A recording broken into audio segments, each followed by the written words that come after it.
At 6:12 on a freezing Tuesday morning, 6 ruined engines were dropped in front of Daniel Mercer's repair shop. No warning, no phone call, just a flatbed truck, a clipboard, and a driver who seemed embarrassed to be there. Daniel stood beneath the flickering light above the garage door, one hand wrapped around a paper cup of coffee, while the truck's hydraulic bed tilted upward. The first engine slid onto a wooden pallet with a heavy metallic crash. Then the second, then the third.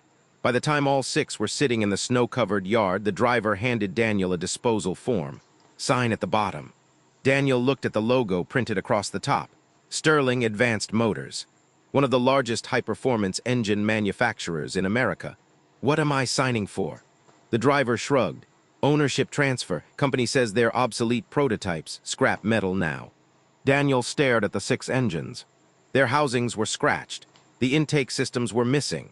Several covers had been smashed with hammers, as though someone had wanted to make certain they could never run again. Then Daniel noticed a narrow brass plate beneath the grime on the 4th engine. He wiped it clean with his thumb. The number beneath it made his coffee cup slip from his hand. M6X04. Daniel had not seen that designation in 7 years, not since the night his wife died. The driver pointed at the form. You taking them or not? Daniel kept his eyes on the brass plate. I'm taking them. He signed. The driver climbed into the truck and pulled away without another word. Daniel waited until the taillights disappeared behind the trees. Then he walked into the garage, locked the door, and called the only person alive who would understand what had just arrived. Ray, he said when the man answered. Sterling dumped all 6 Meridian engines at my shop. There was silence on the line. Then a quiet, frightened voice asked, Does Victoria know what those engines are? Daniel looked through the window at the 6 frozen machines. No. What are you going to do? Daniel's jaw tightened. I'm going to find out why someone tried to destroy them. 3 hours earlier, Victoria Sterling had signed the disposal authorization without reading beyond the first page. She had been awake for 27 hours. Sterling Advanced Motors had lost 2 major contracts in 6 months. Its stock price had fallen by almost 40%, and the board was threatening to replace her before the end of the quarter. At 38, Victoria had inherited her father's company, his debts, and an executive team that treated her like a temporary guest in her own office. Across the conference table, Chief Operations Officer Marcus Wren slid another document toward her. 6 failed prototype engines, he explained. They've been sitting in storage for years. Insurance costs alone are ridiculous. Victoria rubbed her forehead. Why wasn't this handled earlier? Your father refused to authorize destruction. My father refused to throw away anything. Marcus smiled faintly. That's why he was a visionary. It's also why half our warehouses are full of useless machinery. Victoria signed the page. Where are they going? A small independent shop outside Dayton, Mercer Automotive. The name meant nothing to her. Why there? The owner bid the lowest disposal rate. Victoria pushed the file away. Then let him have them. Marcus gathered the papers. Before leaving, he paused at the door. One more thing, the board meeting has been moved to Friday. They'll expect a recovery plan. When the door closed, Victoria turned toward the framed photograph on her wall. Her father, Henry Sterling, stood beside a silver race car at the Detroit Auto Show. Victoria had been 17 when that photo was taken. She remembered the crowds, the cameras, her father's hand resting proudly on the shoulder of a young engineer standing just outside the frame. The engineer's face had been cropped from the photograph years ago. Victoria had never asked why. The man in the small garage. Daniel Mercer had once designed engines for Sterling Advanced Motors. Not ordinary engines. He had led Project Meridian, a secret program created to produce a compact power unit capable of running on nearly any combustible fuel while delivering more torque than engines twice its size. The project had begun as an answer to disaster relief. Henry Sterling had imagined portable generators, emergency vehicles, farm equipment, and rescue machines that could operate in areas where traditional fuel supplies had collapsed. Daniel had imagined something more personal. His wife, Claire, had grown up in a rural county where winter storms frequently knocked out power for days. Her younger brother had died during one of those outages when the family's generator failed. For 4 years, Daniel and his engineering team had worked in a sealed section of Sterling's research facility. They built 6 prototypes, each one improved upon the last. The sixth engine ran for 1,100 hours without a single critical failure. Then the project was suddenly canceled. Stirling's legal department claimed the technology had violated patents owned by another manufacturer. Daniel knew that was false. He had written most of the patents himself, but before he could challenge the decision, Claire was diagnosed with an aggressive heart condition. Daniel left the company to care for her and their 5-year-old daughter, Lily. Stirling promised to pay him a contract settlement. The payment never came. Claire died 11 months later. Daniel used every dollar he had left to open a small repair garage. For 7 years, he avoided Stirling Advanced Motors. Now the 6 engines had arrived at his door. By noon, Ray Collins pulled into the yard in a rusted red pickup. Ray was 63, broad-shouldered, and had spent 30 years testing engines for Stirling before being forced into early retirement. He walked past Daniel without greeting him. His attention remained fixed on the machines. When he reached engine 4, he removed his glove and touched the brass identification plate. "I thought Marcus had destroyed them." Daniel turned sharply. "You knew." "I knew he wanted to." Ray looked around the yard before lowering his voice. "Henry stopped him twice. After Henry died, I figured Marcus would finish the job." Daniel opened the garage door. "Help me move them inside." For the next 2 hours, they used an old forklift and steel chains to drag the engines into the workshop. Lily returned from school shortly after 4. She was 12 now, with Claire's dark eyes and Daniel's habit of studying a room before speaking. She stopped inside the garage. "Those are big." "They used to be important," Daniel said. "Are they yours?" "They are now." Lily walked around the 4th engine. "Can you fix them?" Daniel looked at the damage. Wires had been cut, fuel rails removed, control modules smashed, but the internal castings appeared intact. "I don't know yet." Lily touched the brass plate. "Mom would say you already decided." Ray laughed softly. Daniel did not, because Lily was right, the woman who came to collect a signature. 2 days later, a black sedan stopped outside Mercer Automotive. Victoria Stirling stepped out wearing a navy wool coat and heels entirely unsuited for the icy gravel. Daniel recognized her immediately. He had last seen her at age 24, standing beside her father during a company awards dinner. She had changed. The confident young woman he remembered now carried tension in her shoulders and exhaustion beneath her eyes. Victoria entered without waiting to be invited. "Daniel Mercer." He looked up from the workbench. "That's me." She placed a document in front of him. "Our legal department found an error in the ownership transfer. I need your signature confirming Stirling has no future responsibility for environmental disposal." Daniel read every line. Victoria watched grease drip slowly from a component suspended over a drain pan. "You actually intend to work on them?" "I intend to see what condition they're in." They were classified as failed prototypes. "By whom?" Victoria's expression hardened slightly. "My engineers." "Which engineers?" "I didn't come here to discuss internal company decisions." Daniel signed the document and slid it back. Victoria placed it in her bag. Her gaze moved across the shop. The repaired pickup near the lift. The child's coat hanging beside the office door. A framed photograph of Claire and Lily on the wall. Then she noticed the 6 engines lined up beneath white work lights. The 4th had already been partially disassembled. "You're wasting your time," she said. Daniel cleaned his hands on a rag. "That depends on what my time is worth." Victoria reached the door before Daniel spoke again. "Did Marcus tell you why your father kept these engines?" She turned. "How do you know Marcus?" Daniel met her eyes. "Ask him who designed Project Meridian." For the first time since entering, Victoria looked uncertain. There was no project, the first discovery. During the next 10 days, Daniel and Ray worked from before sunrise until after midnight. Engine 1 had a fractured crankshaft. Engine 2 had water damage.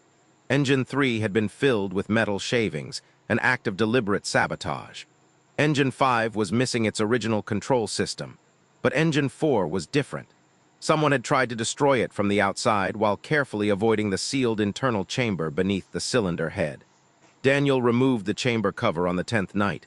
Inside was a small titanium capsule. Ray stared at it. "What is that?" Daniel lifted it carefully. "I don't know." The capsule required a 6-digit access code. Daniel tried the project completion date. Rejected. He tried Claire's birthday. Rejected. Then Lily, who had been doing homework at the office desk, walked over. What number did Grandpa Sterling use on the first engine? Daniel frowned. Henry wasn't your grandfather. I know, but Mom called him that once. Daniel looked at her. When? She said he sent me a birthday card when I was little. She called him Grandpa Henry. Daniel had never known. Lily examined the capsule. What number was on the card? Daniel suddenly remembered the day Sterling's sixth prototype had completed its first successful test. Henry had ordered a cake.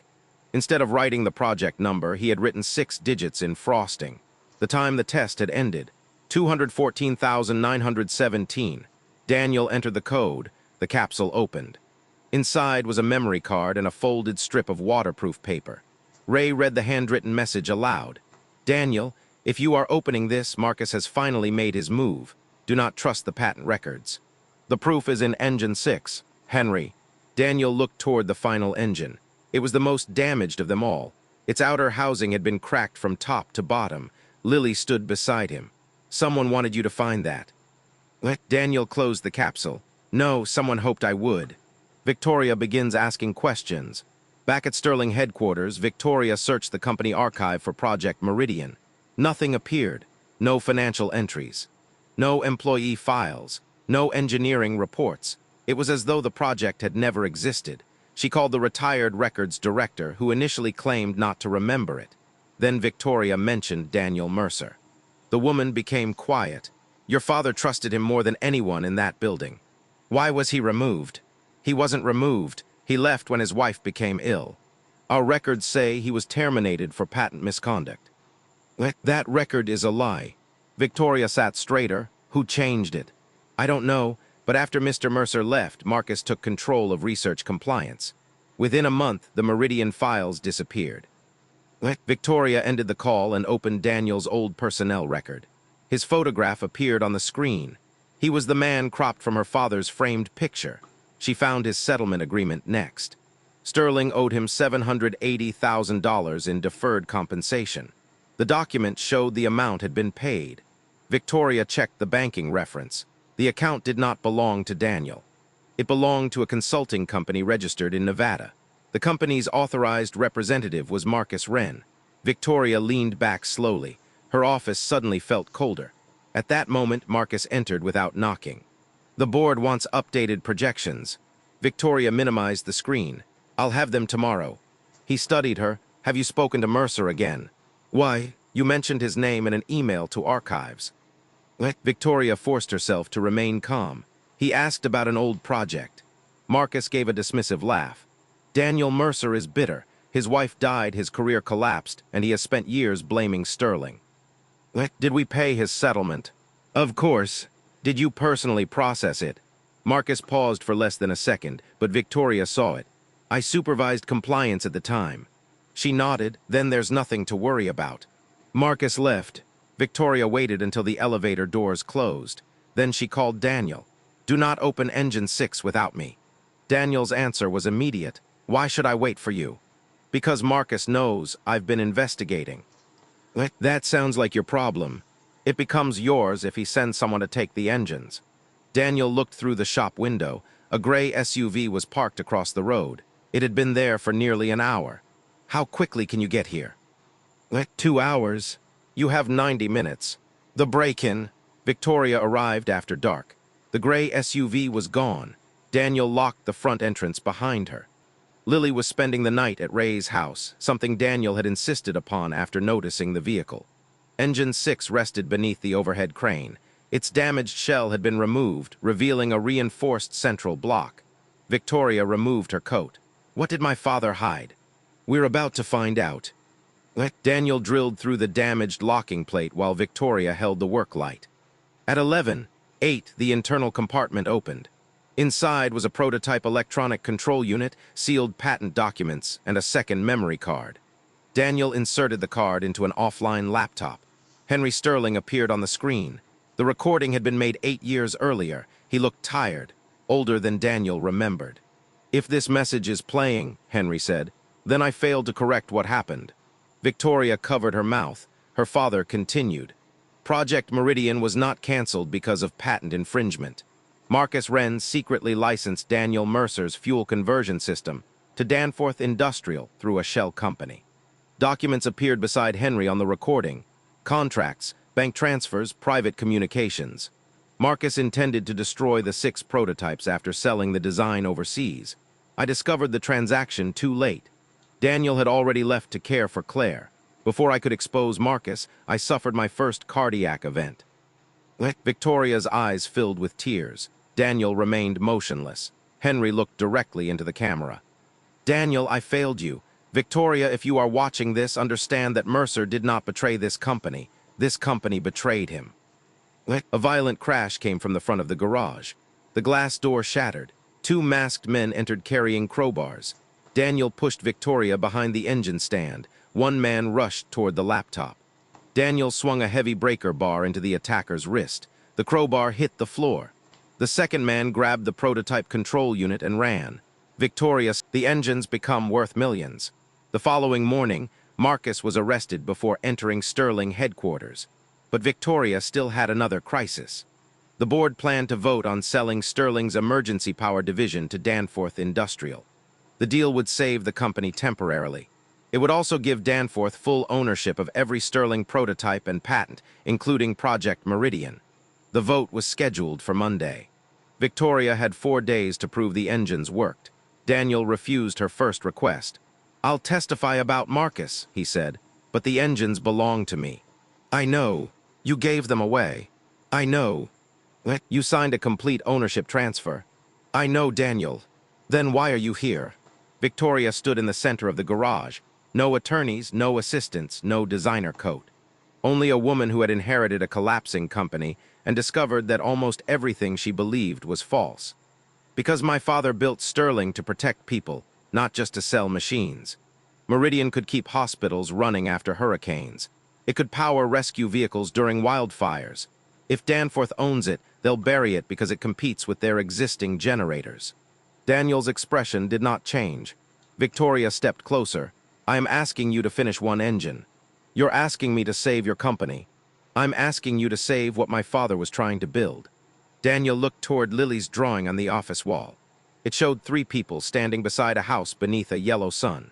Claire had once believed the Meridian project could prevent families from losing someone during a power failure. Daniel had spent 7 years trying not to remember that. How much time? 72 hours. Daniel turned toward Ray. Ray sighed. I'm too old for this. Then he removed his jacket. But I'm already here. They worked for 3 days. Daniel slept 40 minutes at a time on a couch in the office. Ray rebuilt the damaged injection system. Victoria called former Sterling engineers and convinced 3 of them to join secretly. Lily labeled tools, brought coffee, and recorded test readings. At 3:16 Sunday morning, Engine 4 was connected to the shop's generator rig. Daniel checked every line, every sensor, every seal. Victoria stood beside the ignition panel. You start it, Daniel told her. Why me? Because your father hid the proof. You decide whether it was worth saving. Victoria placed her hand on the switch. Daniel nodded. She turned it. The starter engaged. For 3 seconds, nothing happened. Then the engine fired. A deep, steady vibration filled the garage. The lights brightened. The output monitor climbed past 100 kilowatts, then 200, then 3. Ray began laughing. The engine switched automatically between diesel, ethanol, and low-grade emergency fuel without shutting down. It was not merely functional. It was revolutionary. Victoria stared at Daniel. How much are these worth? Daniel looked at all 6 engines. To the right buyer, more than your company can afford. Her face fell, then Daniel continued. But there may be another option. The $3 million offer. Victoria arranged a live demonstration for representatives from the Federal Emergency Management Supply Division, 2 hospital networks, and a private disaster response company. The demonstration took place Monday morning inside Mercer Automotive. At the same time, Sterling's board gathered 80 miles away to approve the Danforth sale. Engine 4 ran continuously through 4 fuel changes and a simulated grid failure. It powered the entire garage, 3 industrial heaters, a refrigeration unit, and an emergency medical ventilator. The disaster response company's director asked one question. Who owns the prototypes? Daniel answered, I do. How many? 6. The director stepped outside to make a call. 20 minutes later, he returned. We'll pay $500,000 per engine, provided Sterling grants manufacturing rights and Mr. Mercer oversees certification. Victoria looked at Daniel. 6 engines, 500,000 each, $3 million, the same engines she had classified as worthless scrap. The director placed a preliminary agreement on the workbench. We need an answer today. Daniel picked up the pen. Before signing, he turned to Victoria. My conditions are separate from the sale. Name them. Sterling cancels the Danforth deal. The board may refuse. Then they don't get the technology. She nodded. What else? Every employee Marcus forced out receives an independent review. My stolen settlement is repaid. Ray's pension is restored. Agreed. Meridian becomes a disaster relief division. Not a luxury division, not a military-exclusive program. Victoria's eyes remained on his. Agreed. And the division stays here. She looked around the small garage. In Dayton. In this shop until we build something better. For the first time in days, Victoria smiled. Agreed. Daniel signed the $3 million sale. Then Victoria's phone rang. It was the chairman of Sterling's board. Victoria, the Danforth vote begins in 6 minutes. Where are you? She looked at Daniel. At the place where I found our future. The boardroom reckoning. Victoria entered the board meeting by video. Behind her stood Daniel, Ray, Lily, and the running Meridian engine. The directors demanded an explanation. Victoria gave them one. She presented Henry Sterling's recording, Marcus's shell company contracts, the stolen patent, the diverted settlement, the attempted break-in. Then she placed the signed $3 million purchase agreement in front of the camera. One board member leaned forward. You sold company property without authorization. Daniel answered, they weren't company property. Victoria held up the disposal agreement bearing her own signature. I gave them away for scrap. The room became silent. The chairman removed his glasses. Then why would Mr. Mercer allow Sterling to manufacture them? Daniel looked directly into the camera. Because Henry Sterling believed the company could still do something good. Victoria took a breath. And because I am prepared to correct what was done to him. She read Daniel's conditions aloud. Several directors objected to the cost. Victoria did not back down. You are deciding between paying for our mistakes or selling this company to the corporation that helped conceal them. The vote lasted 11 minutes. The Danforth sale was rejected. Project Meridian was reinstated. Daniel was appointed independent director of emergency power development. Ray's pension was restored. The former employees received compensation reviews. Daniel's stolen settlement was repaid with interest. And Marcus Wren was later indicted on charges of fraud, theft of intellectual property, conspiracy, and attempted destruction of evidence.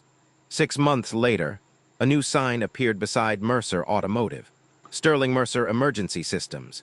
The original garage remained in place, but a larger research building now stood behind it. The first production Meridian generators were delivered to rural hospitals across Ohio, Kentucky, and West Virginia. During a spring flood, 12 of the units powered emergency shelters after the grid failed. One of those shelters treated more than 300 people. Lily kept the newspaper article pinned above Daniel's workbench. Victoria visited every Friday. At first, she came for engineering meetings. Then she stayed for dinner. She learned that Lily hated peas, loved astronomy, and considered every corporate presentation at least 20 minutes too long. She learned that Daniel took his coffee black but forgot to drink it whenever he was concentrating. Daniel learned that Victoria could negotiate a $100 million contract without blinking, but was completely helpless when trying to repair a leaking kitchen faucet. One evening, Victoria stood beside the 6 restored engines. All of them now looked new. Engine 6 had been preserved rather than sold. Daniel wanted it displayed in the research building alongside Henry's recorded message. Victoria touched its brass plate. I called these trash. You didn't know what they were. I called you a small-town mechanic. I am a small-town mechanic. She smiled. No, you're an engineer who chose to become one. Daniel looked through the office window. Lily was asleep over her homework, her head resting on an open science book. Being her dad is the only title that ever mattered. Victoria watched him for a moment. My father knew that about you, didn't he? He knew Claire was sick. He told me to go home. And the company punished you for listening. Marcus punished me. Victoria's voice became quieter, but I signed the engines away. Daniel turned toward her. And then you came back. She looked at the 6 machines. I came back because I needed them. No, Daniel stepped closer. You came back because you discovered the truth and decided not to run from it. For several seconds, neither spoke. Then Lily called from the office without lifting her head. Dad, Miss Sterling is staying for dinner, right? Victoria smiled. Daniel glanced toward the office, apparently. Lily raised one sleepy hand in victory. Victoria laughed. 6 months earlier, she had paid a truck driver to dump 6 ruined engines at a stranger's garage.